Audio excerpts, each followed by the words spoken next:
Good morning, good morning, good morning. Have you had your coffee yet?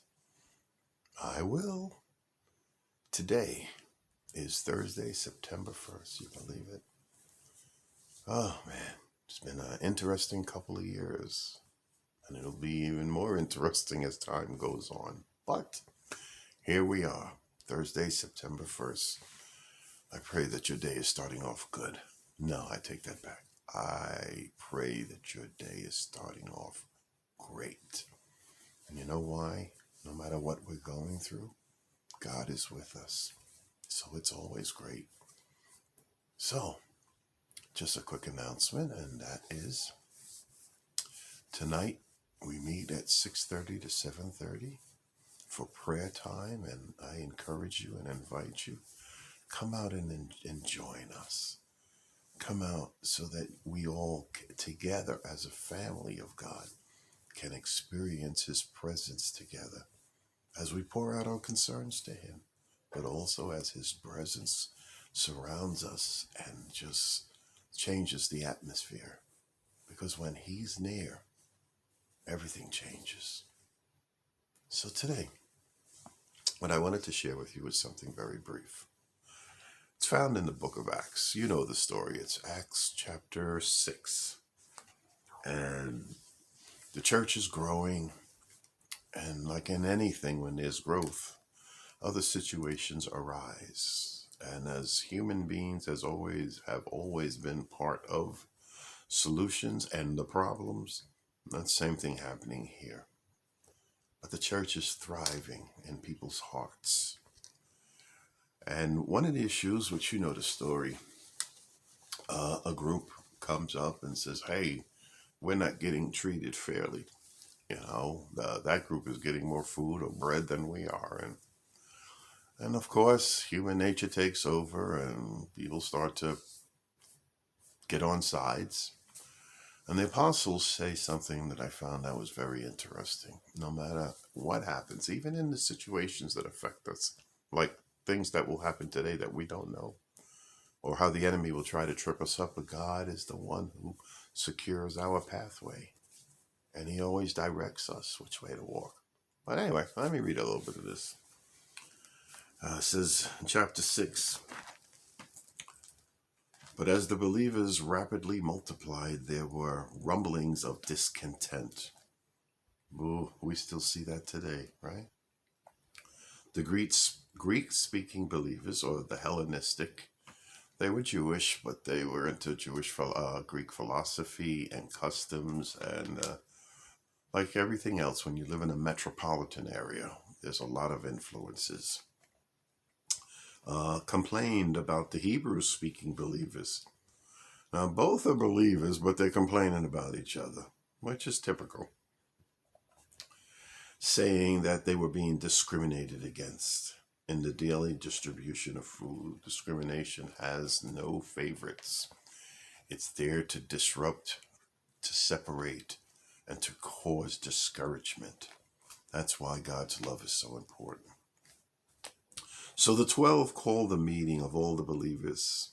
And and they tell them, listen, you guys pick out 7 people. You see, this is really important.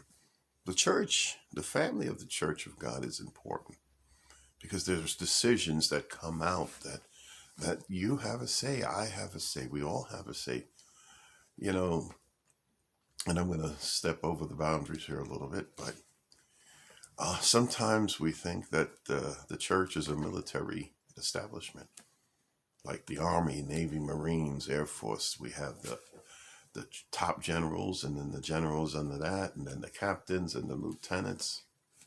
There's structure to God's church, for he's the commander. But we're his children, and you know what? It's important that we gather to talk with one another, that we gather to share, we gather to fix situations. But the important part, even in that and what was going on in this church, is what was the solution? And God has a way of showing us what's really important. Because this stuff is going to happen. We live among human beings. If you're married, you live with your spouse and things happen there. But I love what he says here. He says, So the 12 called the meeting of all the believers. They said, we apostles should spend our time teaching the word of God, not running a food program. It's not that they were above that. They weren't. That was never the intent. But there's a priority here. And as the church grows, that's why it's important to get involved, because God has given gifts to us. He's given people, and Paul talks about that in another chapter. Talks about the gifts that we have to make the body work. Some people are good in some areas, some are better in others. So what the apostles are saying, listen, let's choose. But the criteria of always choosing, if you know the gift that God has given you, the criteria is always going to be the same. And that is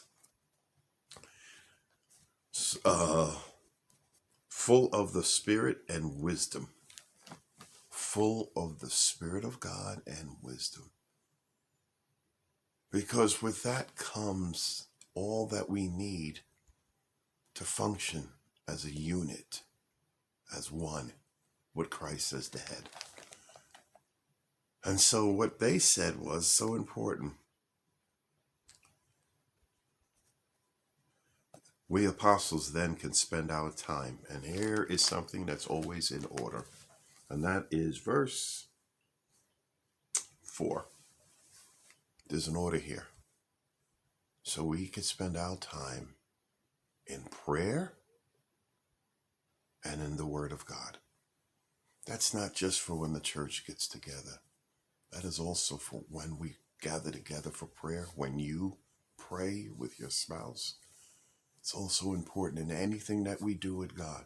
Before we make a move, we go into prayer to seek His face, His presence. And then we go to the Word so that He can direct us. Whatever He's saying to us in prayer by His power and Spirit, He will confirm it in His Word. So, what are you doing tonight?